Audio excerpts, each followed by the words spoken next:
whenever we did this, like in class, you'll find it's really intense. Everyone's like looking, it's a real focus. The idea is like keeping it going, etc. But a lot of repetition is key.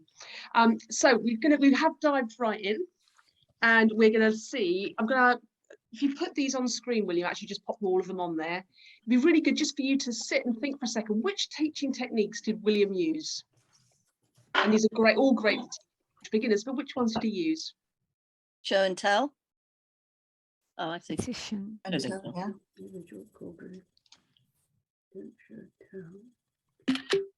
Perfect. And if you will pop yourselves on mute again, that would be great. All of the above. Yeah.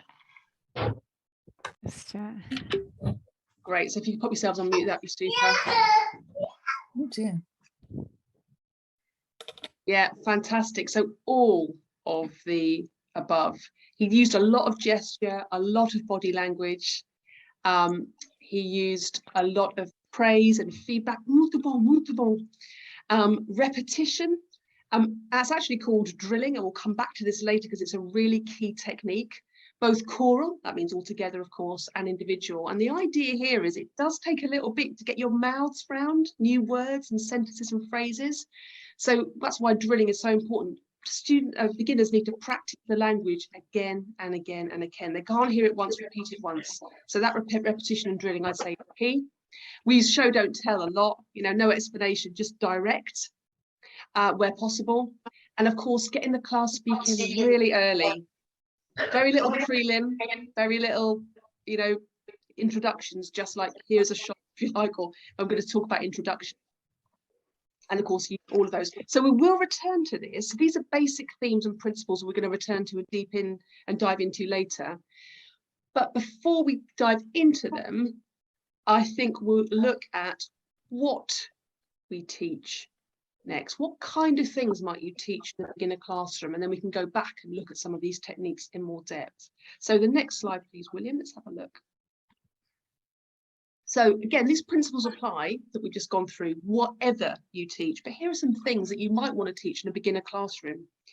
So hello, introductions and personal information, just like William did there. Think about your people who are here in the UK. They probably will need to fill out forms, complete their names and all the rest of it. So that sort of stuff, completing, maybe alphabet, etc. as well. How are you? Fine, thanks. That sort of pleasantries. I've put family here. It doesn't have to be family, but I found that's often a really good form of connection. Beginners often really want to say more than they can. When they want to share with you. So I think family is a great way of doing that if it's not too sensitive at the moment because people have left families. And I'll just give an example. Quite recently I was next to a Ukrainian lady who couldn't speak any English at all, but she did want to show me pictures on her phone of her family. And from that, we got a lot of vocabulary, a lot of, oh, that's your daughter, that sort of stuff. So in a class, you could do something very, very similar. You could use photos of your own family, draw a family tree on the board to get things started, anything you like to connect. For those kind of basics, people love to talk about their family in the main. And what else? Next one. Yeah, in England, useful things for everyday interactions. They are going to need to go to the doctors, they're going to need to go shopping, maybe interviews, anything. We call that functional language. You've got a webinar on that another time, but actually the language they need to just get by day to day. I was going to put dentist in there, but as we all know, you can't get a dentist. So there we go. And we have got many more resources to follow. But I think when you're teaching in the UK, particularly to beginners, it's very much about doing stuff that's going to be really useful, that they're going to want to communicate, and is very practical and useful for them. Actually, it doesn't just go for beginners, it goes for everybody. But I think diving in where you can with beginners is great. And again, as we said, all of those techniques, being direct, using gestures, using mime, show not telling, drilling, that's going to permeate whatever teaching resources you come across and whichever teaching resources you use. Great. So whatever the theme, as I've said, there are basic techniques that we can use. We've already touched on some of them. We're going to dive in a bit more to drilling. And the reason we do drilling, again, repetition, is to give people, allow them to get their mouths around it, and lots of chance for repetition. And it's the most effective way, I think, for introducing new language. It's not the only way, it's one of the most effective ways for introducing new language to beginners. However, you don't want people just mindlessly repeating phrases. They need to know what it is they're saying. So William held up like the handshake, and he was talking, it's quite clear he was talking about introductions and all the rest of it. You know, if you are doing a shop vocab, then draw a shop or bring in the items and all the rest of it. It's really important to have a strong context so the language sits inside it and people kind of understand what it is they're saying broadly. They might not understand it word for word, but they get what they're saying. It's not just mindless repetition. So we're going to do this again now. I'm going to show you what that might look like. I'd like you to unmute yourselves, class. That would be great. And I'm just going to show you a bit more like William did, I guess, an extension on the theme, using some drilling for beginners, but this time in English, because my Portuguese isn't anything like his. So I'm going to set the context. Okay, so I might show this. My morning. Someone looking out the window. My morning. Okay, so watch me closely because there'll be a lot of gesture.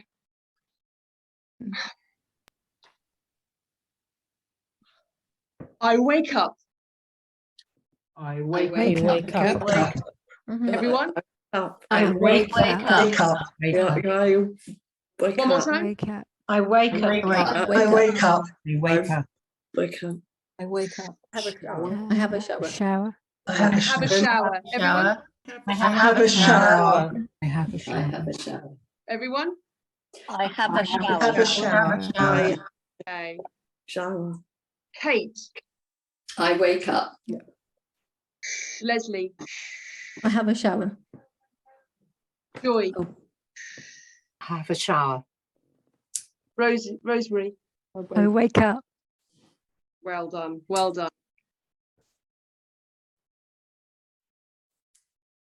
I get dressed. I get dressed.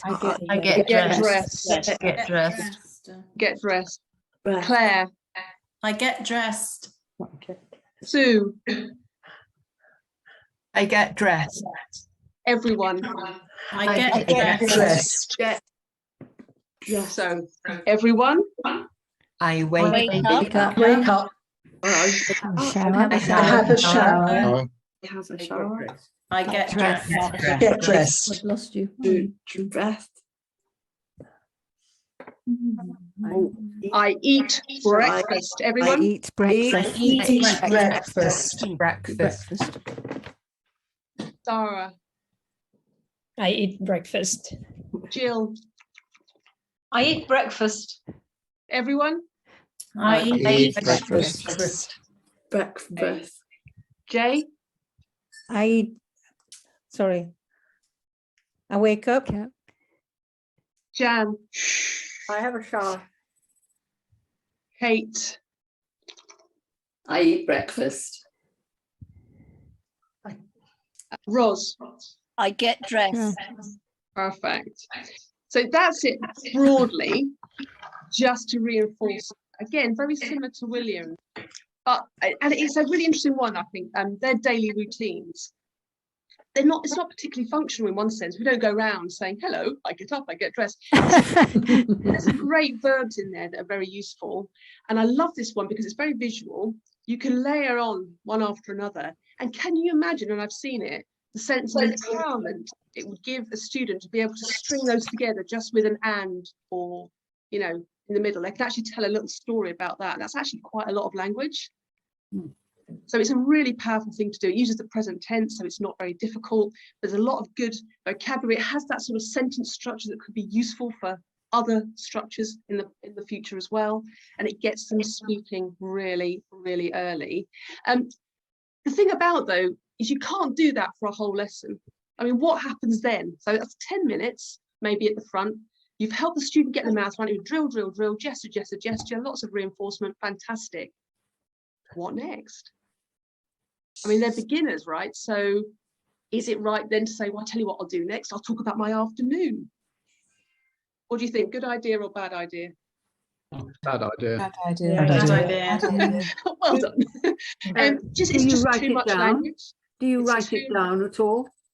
You could write it down. It depends if they've got you know, enough language, if they can read and all the rest of it. So it does rather depend on their first language. But I think you're on the right lines in the sense of what we're going to do now is once you've introduced the language, I'm not saying don't introduce any other language, but the next step would to get them to practice that language in lots of different ways to reinforce it and embed it. And here's a few ideas of what we might do after that initial language introduction, where you've made sure they've got their mouths around it, they broadly understand the context. They just need to go now and do a bit more practice. Next slide, please, William. So yeah, how to teach. So again, I would practice again, just differently. So I've just found some random pictures on the internet around daily routine. So for example, these are just 4 examples. You've got the language, you could just get them in pairs to practice exactly what you've done, one miming and the other saying it.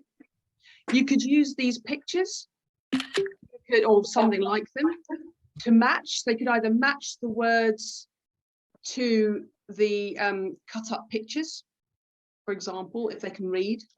If not, one person could cut the picture and the other person could say what it is, for example. Okay. If they can read English okay, you've got enough words where you could, you know, cut up the words individually or scramble them in some way and they unscramble them, maybe in pairs. And again, it's a good idea to do things in pairs or groups, so it's not all teacher-led. Work it out together and speak in English. Just a few ideas. I think I've got some more ideas. Yeah, games are quite fun. And if you can do them quite quickly and introduce them without having to explain them, then that's great. So for example, you could have 2 copies of these this cards. So get up would appear twice, take a shower, take twice, turn them upside down, do a memory game. Yeah, get up and brush teeth. Oh, they're not a pair, put them down. They have to say the words out loud. Shave and get up. Oh, that's not a pair. You know, so that sort of thing could be something like that, which is really good. And we've already done mime, but I think mime is great. You can introduce that into a game. Somebody comes to the front and mimes, first person to shout out, whatever, hold up the card or whatever it might be. And also you could use video. Now, the thing about video is I think it could be wonderful with beginners to reinforce something. It's not you speaking, it's a different word, you know, different voice. And they could just see it in a different context. The thing with videos for beginners often is you'll find is it's often a bit too complex and too long. So you have to be really careful with video. We're going to show you a little bit later on that's been very, very graded for beginners, which is absolutely ideal, very short. But just beware of stuff on YouTube, which can be a little bit in depth, a bit too complicated. So that was just a few ideas. I hope that's helpful just for extending that from the drilling outwards. And that is modifying how you typically speak. And I've just put these up here because I'd like you to think for 10 seconds, I'm going to be quiet. Which words describe how you speak typically? Would you say? Don't say anything, just to yourself.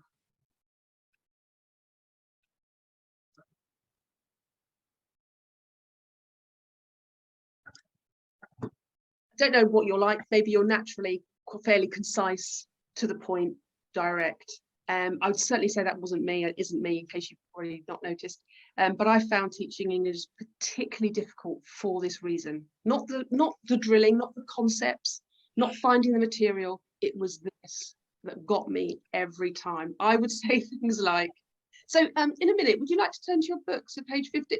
That kind of over politeness, really wordy. We tend to be that little way in English as well. And it's quite hard. It felt rude to say, do this, write this, type this, but it's actually a kindness. You can do it with a smile. But literally, it's kind of like, for me, I don't know what it'd be like for you, switching your brain to teaching English to beginner mode.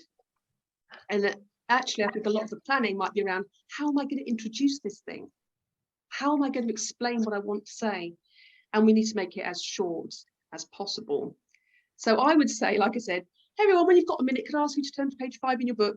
And everyone was just like, oh my gosh, what is she saying? A lot of blank stares. So let's have a little practice all together. Oh, sorry, yeah, just here's a clarifying that. Short and simple.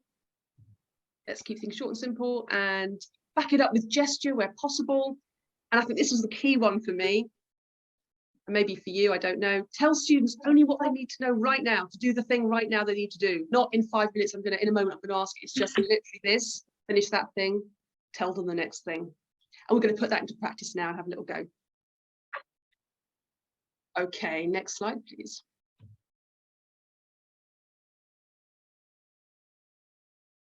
Okay, so I could say, okay, everyone, can you repeat after me, please? I like walking.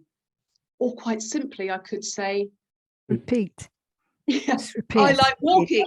Or just I Everyone? like walking. I like walking. I like walking. Yeah. I like walking. I Like walking. Excellent. What I'd like you to do now is just practice where you are. It's going to be messy and noisy. Is imagine you're the teacher and I want you to say with the gesture, I like walking. Everyone, as if you are telling the rest of the class. Right, where was it? 1, 2, 3, go. I like I like walking. I like walking. I like walking. Everyone. That's it. I like I like walking. Everyone. I like walking. I like walking. Everyone I like. Excellent, excellent. So you've just been teachers there giving an instruction.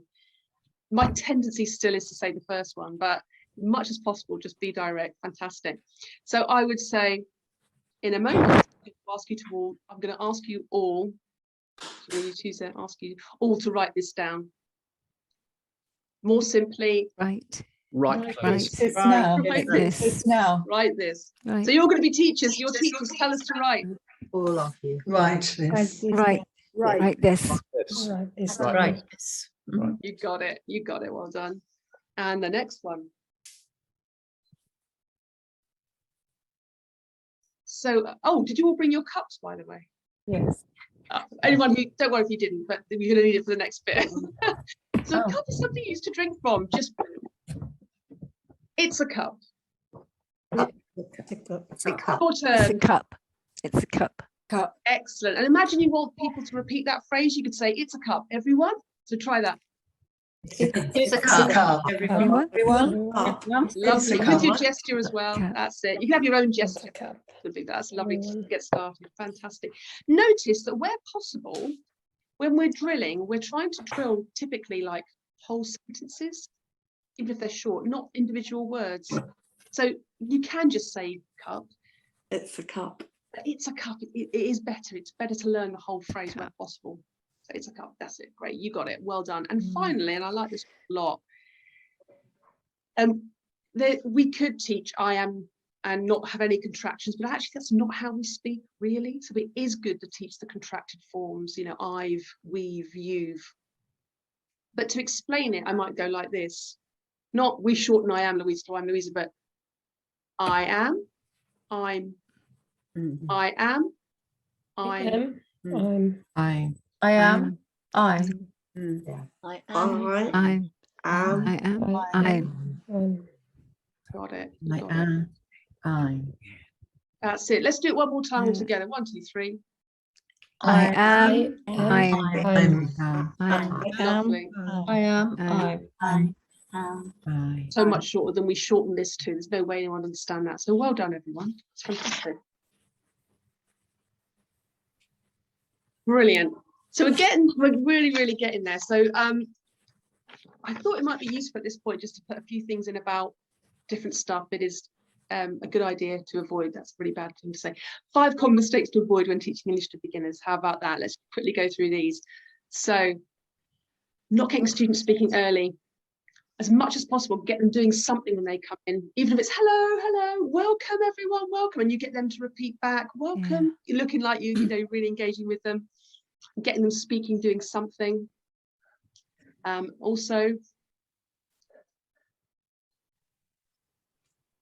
not giving students practice. It's really tempting, I think. It might feel a bit weird to do the drilling for too long, but take your time, keep it moving. I think it's important, but I think it's really important to allow that time at the beginning. I don't know how you felt learning that bit of Portuguese. It wasn't a real situation with 30 of us and all the rest of it. I guarantee that if you were in a classroom and there was 8 of you, you would be glued to the teacher, watching, waiting for your turn, really focused. So, you know, allow that time to go on. As I say, keep it moving, but make sure everyone gets practice and everyone gets a bit of individual practice, and they don't go away practicing the wrong thing, if that makes sense, because you're going to embed that front bit in the practice later. So get them speaking early and plenty of practice. Awesome. Next one, William. Yeah. We've already said, and we're using long and complex explanations and instructions. Yeah, show, don't tell, right? So that's easy enough. Thank you. Next one. Yeah, that's the other thing. Students need to revise quite a lot. So my suggestion is if you've got some words from one lesson, next lesson, practice them in a fun way. Start their lesson with that. See if you can mime them again. Just, spend 5 minutes. Get in the habit of doing that. And you might find that students come to class having revised already. So however you practice, whether that's to send them home with something to do on the phones, you found a quiz for them to, or whatever it might be, practice is key. Perfect. And finally,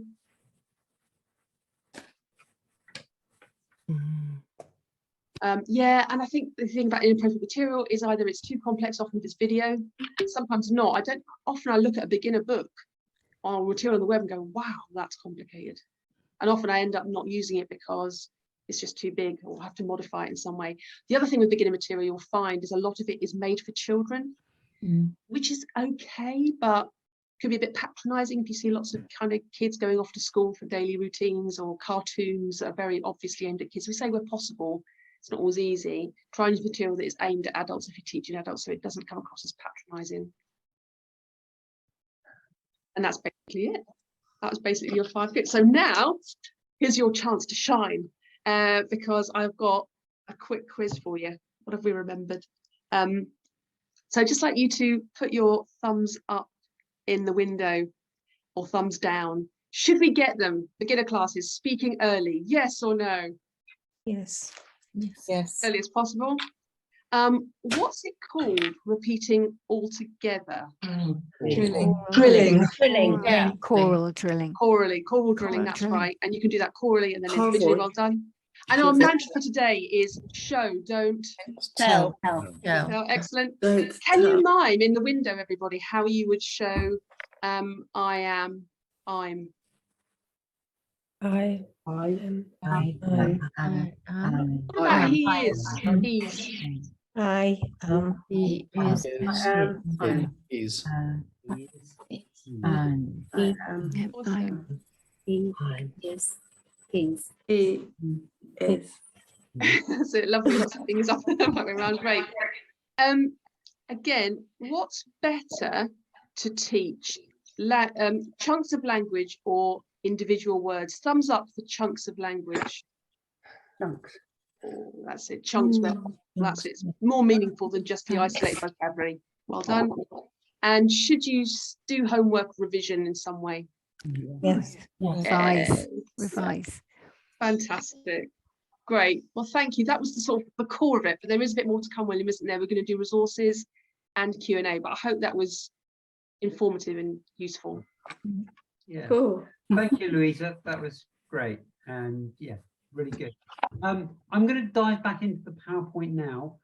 If you've had any thoughts or any questions as Louisa's been presenting, then feel free just to write them in the chat. We'll get to them in about 5 or 10 minutes time. If anything's come up that you thought, I'm not quite sure about that, how would you approach that? Please pop it in the chat and we'll try and address those. We may not address them all within the hour, but we'll try and do it individually to you if we can. Okay, I'm just going to dive into PowerPoint again to show you where we are with the resources, because when Louisa and I started teaching, the resources were pretty much a few books on the bottom of a shelf, and you cut and paste to try and find materials. So that was really difficult.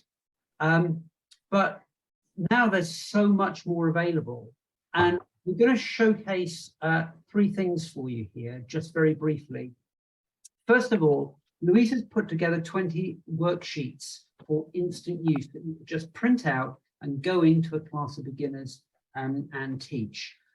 So they are very, very simple. They're print and teach. They're not, let's say, the most classy of worksheets. They're not finely produced and bound. They're actually individual PDFs that work very functional. But that means they're also very easy to use. And they're all speaking based, designed to get people, your learners, communicating quickly. They go step by step through different activities, including greetings, the verb to be, so we have I am, just those daily routines that Louisa modelled earlier about getting up and those kind of things, likes and dislikes, really simple things that will get people speaking very, very quickly and easily.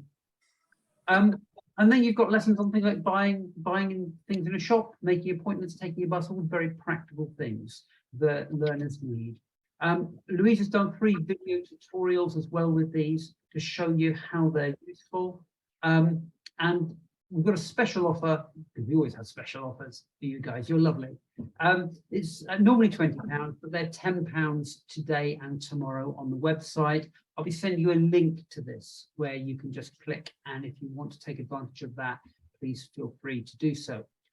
However, there are amazing resources out there around that we can use for beginners. And we're going to send you 25 links to resources at the end of this webinar.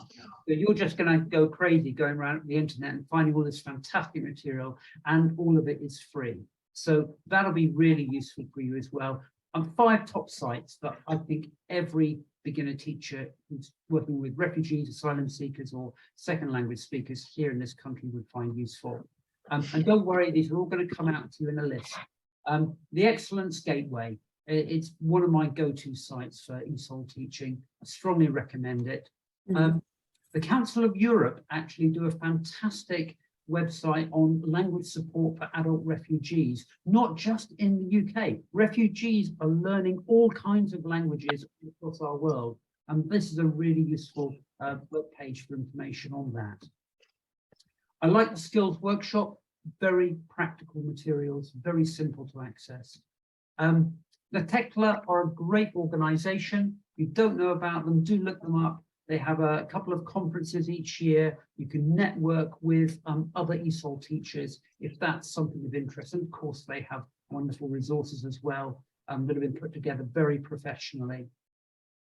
And finally, British Council website, Nexus, some really useful materials and great things there. And also in what we're sending you are a range of different ESOL toolkits and downloadable packs that you can just download and have on your computer and take with you into your classes. They're print and teach. So lots of great materials there coming your way. But I just thought I'd leave you today with something that I really like. It's not whiz-bang up to date. It's BBC Learning English, but it's very, very practical and useful. And it's fun and just helpful, I think, for showing, not automatically telling all the time. So I'm going to just send you to a little link. Actually, I'm not going to send you that. I'm going to show it to you if I may. So we'll just end our session today with a little bit of video to showcase what this looks like. I hope you can all see that. This is the website, Learning English. There's a whole series of learning circle units that you can go through, either in a one-to-one, so if you've got a Ukrainian refugee that has no English but you want to do some very basic learning, or if you're teaching a class. I find this series really helpful. They cover everything from meetings at the school gates to phoning a doctor, and this is just a one that I really enjoyed. Usually they have 2 videos, a before video and an after video. And I'm just going to give you a sample of the before video of a situation in a post office.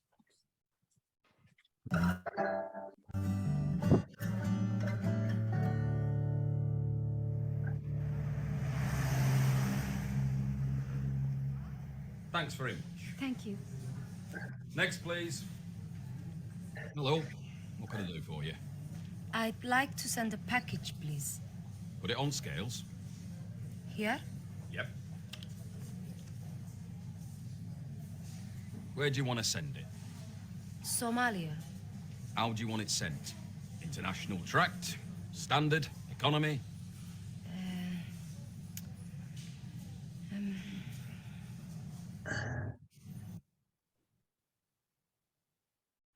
Now, I don't know about you, but I find that question difficult in English. Yes. In another language. Can you imagine going up to the counter in Portuguese if you didn't have any Portuguese and being able to, and also he said something in the active and then he said it in the passive. There's so many different things that they have to struggle with.